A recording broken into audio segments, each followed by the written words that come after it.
And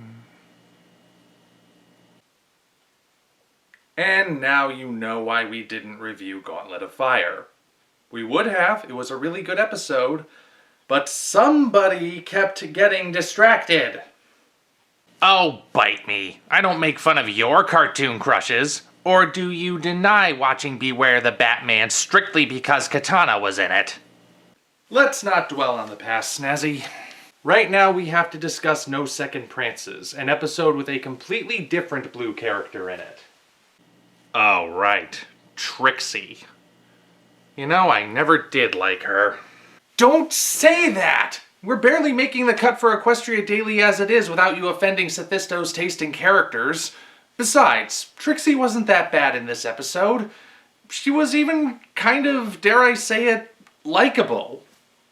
Well, yeah, I'll give you that. Of all the episodes to feature Trixie in them so far, this one did make her the most likable.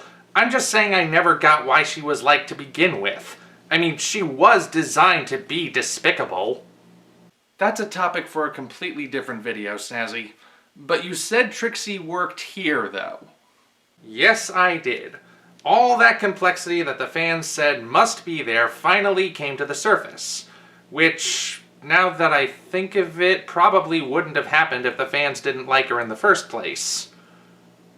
Huh. I guess this is a sign that on some level the staff really is still listening to us.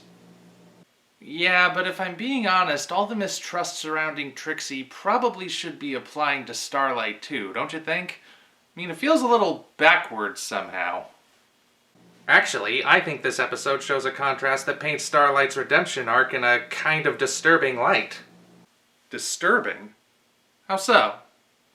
Well, think about it. Trixie still clearly hasn't been forgiven, no matter what everyone else might say.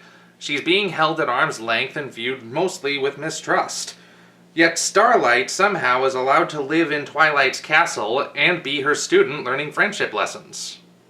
Yeah, like I said, most people would call that an inconsistency. What you call inconsistent, I call deliberate contrast. As I see it, Twilight isn't really going as easy on Starlight as she first appears to be. In fact, she's being very controlling. That was even evident in the premiere when we saw how thoroughly she had planned out Starlight's reformation down to the minutest of details. Twilight only appears to be giving Starlight better treatment because she has a great amount of control over her. Trixie, on the other hand, Twilight can't control, and therefore she's seen as a potentially negative influence. Oh. Yeah, I think I get what you're saying. The episode is showing that the main six really don't trust Starlight to make her own decisions at all, at least not yet. Even in that scene where the others are trying to help her make friends, they're all directing her towards other ponies that they know they have some level of control over. They may not even realize they're doing it. And the friendship lessons we've seen Starlight go through so far, few though they may be, seem designed just as much to punish her as they do to teach her lessons. Kind of a dark subtext, isn't it? So many analysts saying that Starlight got off way too easy, when really she's little more than a prisoner with the illusion of freedom.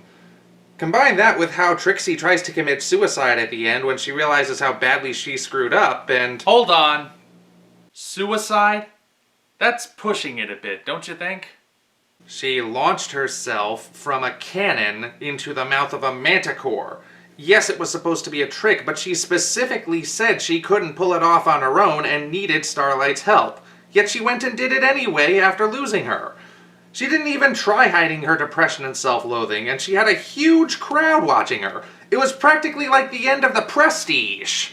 Whoa, spoilers! Whatever. They did everything short of putting her on the roof of a skyscraper. My point is that the subtext of the episode was black as night, even if it still worked out in the end. So...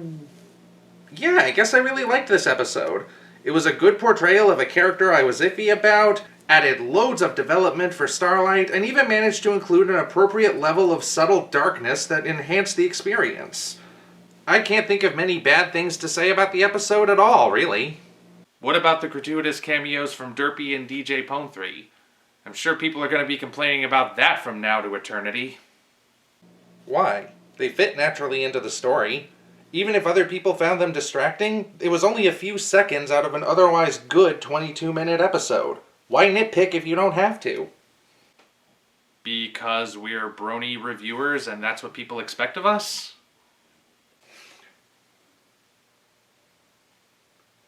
And you were chastising me about making enemies before.